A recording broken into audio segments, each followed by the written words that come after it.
Okay, I'm looking forward to the day, the time when you will start watching the program. We're putting a program together now.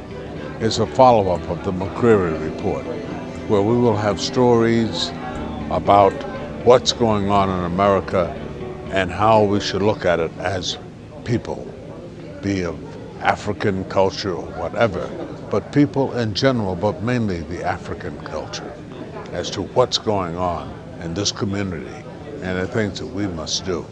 That is what you will find on this new McCreary Report as we continue. And to give you a little bit about what I'm about, we will tell you also. Matter of fact, we will show you this particular tape.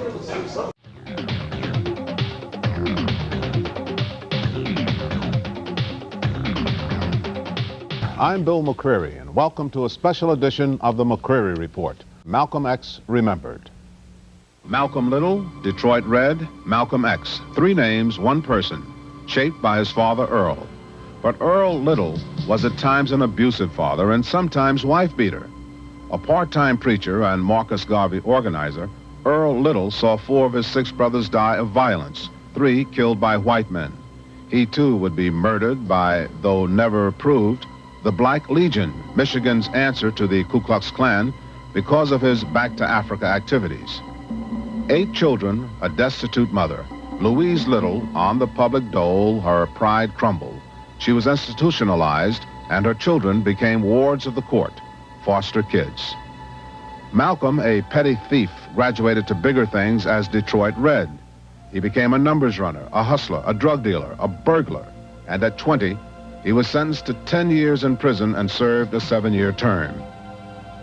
Malcolm was introduced to Islam by his brothers and sisters, and he closed the book on the past. Our religion teaches us to be intelligent, be peaceful, be courteous, obey the law, respect everyone. How do you view your husband's role in history, and what do you consider his contributions to the civil rights and human rights struggle? One of the most phenomenal men that I've ever met, integral, extremely disciplined, yet sensitive, and was extremely focused on his agenda. That of liberation of what he called African diaspora, in light of what is happening in the world. People have remembered that they kind of heard it before. And what was he talking about, and why didn't I listen? And conditions should not be this way. And human rights is rights of all humanity. And the only criteria for being selected into or included into this realm is that you be human. And are we not human too? Do we not have a right, not a privilege, it's not a privilege, a right to be educated? Do we not have a right for a job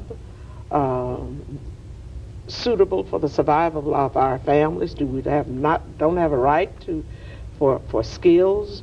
Do we not have a right to have a house? Do we not have a right to have a family and be involved in the development of our own destiny?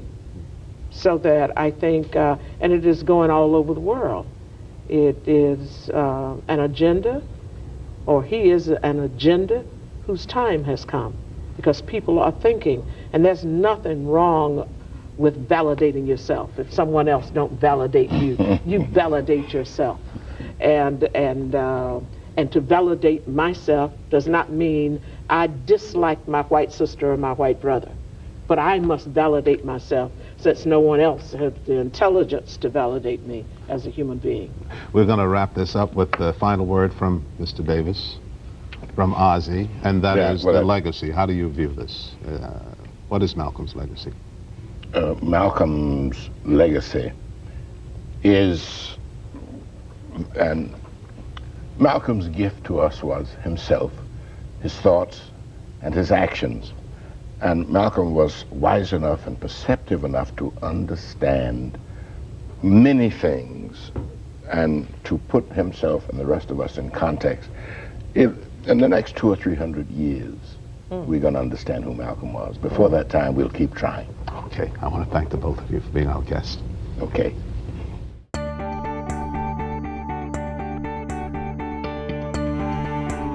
We will inform you as to who this is that's trying to influence you, or to talk to you, or to educate you, or to inform you. Give you some background.